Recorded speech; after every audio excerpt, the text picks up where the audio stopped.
Hi guys! Welcome back to our channel. So for today's video ay samahan niyo po ako mag-breakfast sa Shangri-La po.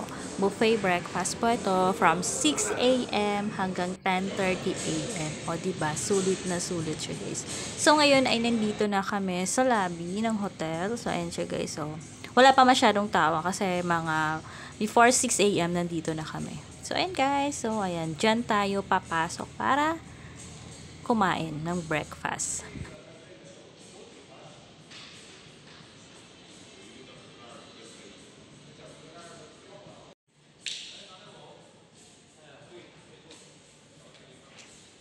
Let's go guys! Kasi 6 a.m. na. So open na yung High Street Cafe sa Shangri-La BGC. So it means pwede na tayong kumain ng breakfast.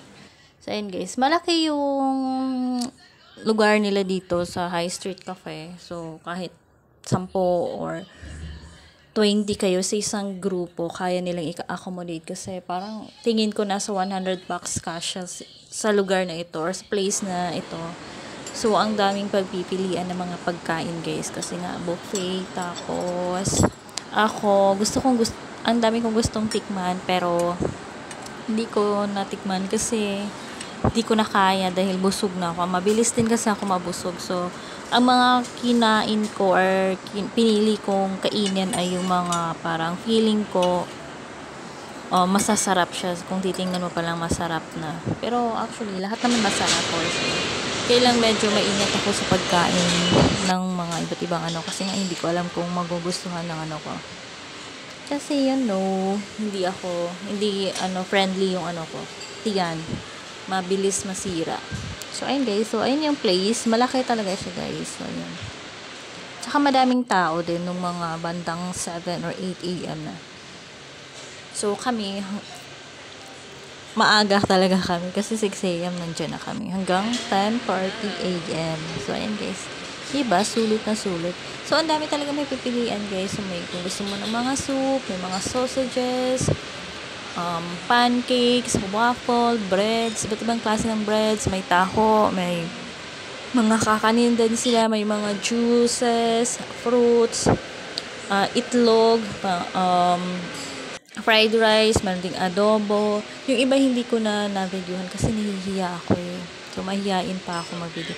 May mga ensalada, so fried rice, meron ding fried rice with egg, may mga ganon, corned beef, dilis, may mga arroz caldo, champorado, mga ganon.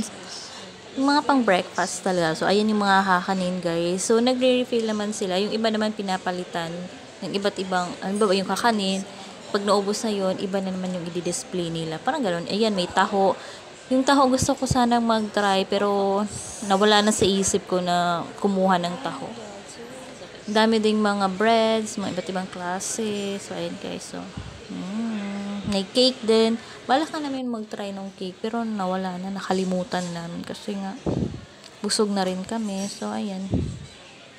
Ang hirap kapag buffet tapos konti ka lang kumain or mahina kang kumain, maglulugi ka talaga. Tapos, may mga fresh salads din kung gusto mo. May ganon. Ang dami talaga. Sa mga juices, kaya mabusog din ako dahil uminom ako ng madaming juices. So, nakatatlong baso ako ng mango juice. Tapos, yung last is guava juice. Ang sarap ng guava juice. Nirecommend nga nung taga-assist. Kasi parang hindi ko bet yung guava juice. Pero nung natikman ko, ang sarap pala. Pure guava siya. Tapos yung mango, gustong gusto ko din kasi nga pure mango siya. Pero hindi siya yung sobrang tamis. Kumbaga tama lang. Sakto lang talaga. Kaya masarap siyang inumin. Tapos malamig. So dito yung mga refreshments or mga juices. So ayan yung mix. So ayan siya guys. So ayan siya. May mga apple juice, orange juice, madami pero mas inano ko yung mango at saka nagtry ako ng guava.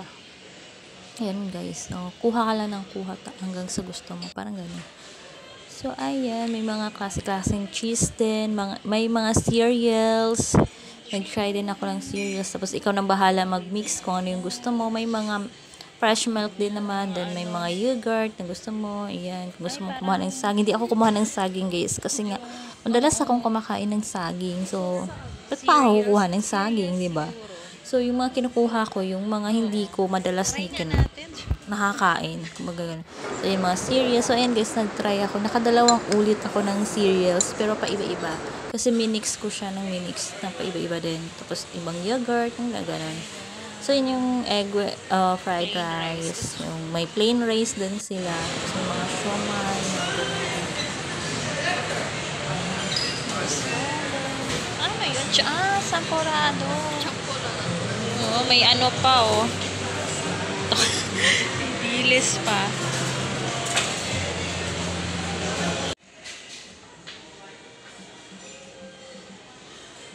Ano po ito? Apple? Ito pa, ano siya? Ito, ano siya? Honeydew.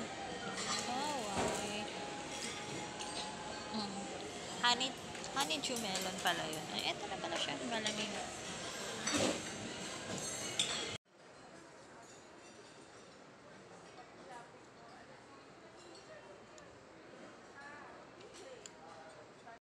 So, ayun na nga guys, kapag gusto nyo kumain dun sa Shangri-La, sulit na sulit talaga siya guys. So, ayan.